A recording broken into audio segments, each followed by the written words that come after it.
Recent years of drought saw bark beetle infestation devastate millions of trees throughout the West. El Dorado County saw thousands upon thousands of acres affected. Are all these affected trees destroyed? A way was found to turn the affected timber into desirable timber products. Guy Nixon explains. I guess I could say this starts with my dad's mom's grandpa. He came to California 43, and then he was with the Rush, and he found out the real thing was sawmill. And the Phillips family sawmill is still in operation. You can Google search it. They've got the steam-powered equipment and cut the logs literally with the fuel from the bark and the sawdust. And my grandpa was running a sawmill here in Spanish Flat through the Great Depression, Second World War, and up through the Korean War. And trying to repair parts of the house and neighbors' houses. It was full dimension lumber. Full dimension. It's actually 2 by 4 or 2 by 8. Well, we got my grandpa's sawmill up and running over at my dad's place. It was sitting around here in pieces for a couple decades, and then we reassembled it. And then I asked a neighbor, I said, hey, sell me a sawmill? He said, hey, if you can make it run, Guy, you can use it. Well, I've got it up and I'm running it. And the big thing of it is, a lot of people don't realize that pine trees killed by beetles, the only thing the beetle actually does is they eat the cambium layer underneath the bark. So when you see a piece of bark, let me just walk over here and get a piece.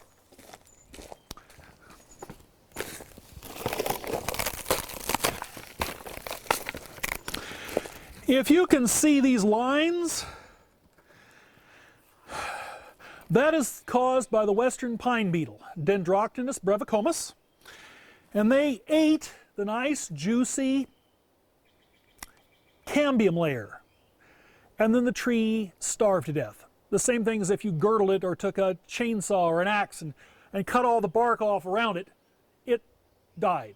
That's how they kill it. But in point of fact, the beetle doesn't affect the wood. It's still good wood. And if I'll come right over here, I'll go over here and get a piece.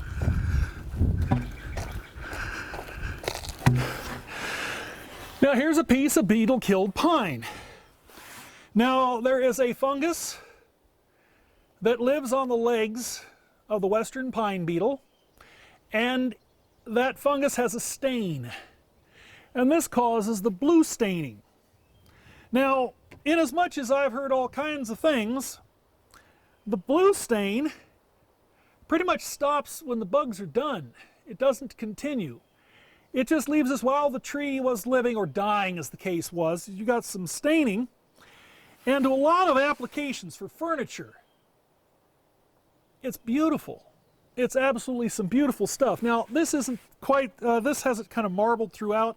I had a piece one time, and I had the center line of the tree, if you will, the pith, and the radiating grain lines, and there was a knot in the tree. And the fella said, it's Morro Bay. I'm like, what's Morro Bay? Oh, it's down in California. I want that piece. And he wanted the piece there, and the one after that, and the one before that. And instead of putting it vertically in the house, he put the boards horizontally. Well, I Googled it, Morro Bay, and it really did. It looked like the beach at Morro Bay with this funny rock outcropping. It's just way the blue stain looked like clouds. He saw it. I wouldn't even know what I was looking at. So the beetle-killed pine, if you get it before it starts to decay, really can make some beautiful stuff. And a lot of furniture guys want this, friends, neighbors, and it's pretty stuff. And especially they want to have the natural edge will kind of polish up real pretty. And of course they're watching all these DIY programs, do-it-yourselfers, main cabin builders, you name it. Well, yeah, and you can see the beetles that killed the tree marks on the natural edge, and technically it is organically sourced. It didn't cut the tree down green, the beetles killed it.